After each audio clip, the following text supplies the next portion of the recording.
লামডিং শাখাৰ উদ্যোগত লামডিঙত doctor day উদযাপন কৰা হয়। সোমবাৰে লামডিং বিধান পৰলিত বিনামূলীয়া স্বাস্থ্য পৰীক্ষা কৰাৰ লগতে সন্ধিয়া লামডিং ৰুদ্ৰখন কমপ্লেক্সত কেঞ্চাৰ সন্দৰ্ভত এক সজাগতা সভাৰ আয়োজন কৰা হয়। এই অনুষ্ঠানত লামডিঙৰ সকলো চিকিৎসকৰ লগতে লামডিঙৰ বহু বিশিষ্ট ব্যক্তি উপস্থিত থাকে। অনুষ্ঠানত লামডিঙৰ সকলো সাংবাদিকৰ লগতে সমাজৰ বিভিন্ন ক্ষেত্ৰত সামাজিক কাম কাজ কৰা কেইবাজনো বিশেষ ব্যক্তিক সম্বৰ্ধনা জ্ঞাপন কৰা হয়। এই বিশেষ দিনত ৰোগমুক্ত সমাজ গঢ়াৰ বাবে লামডিঙৰ চিকিৎসকসকলে বহু মূল্যৱান উপদেশ দিয়ে।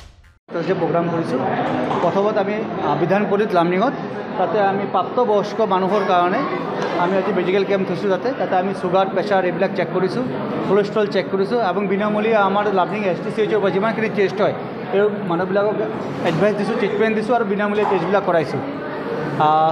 এৰাউণ্ড আমাৰ তাতে 70মান পেচেণ্ট হৈছে তাতে আর মানুষ তাতে রাইজে খুশি হয়েছে তাতে বিধানপল্লী মানুহবিলাকে রাইজে খুব খুশি হয়েছে। তার সেইটো এটা ফার্স্ট টাইম তেনেকুৱা একটা প্ৰোগ্ৰামত সৰকাৰি যেটো আমাৰ আজিকালি হেৰিটো জেনেটিক ক্যাম্প বুলি কয় প্ৰাপ্তবয়স্কৰ কাৰণে, কিন্তু সেইটো কাৰণে কাম কৰিব পাৰি আমি আজি খুশি হৈছোঁ।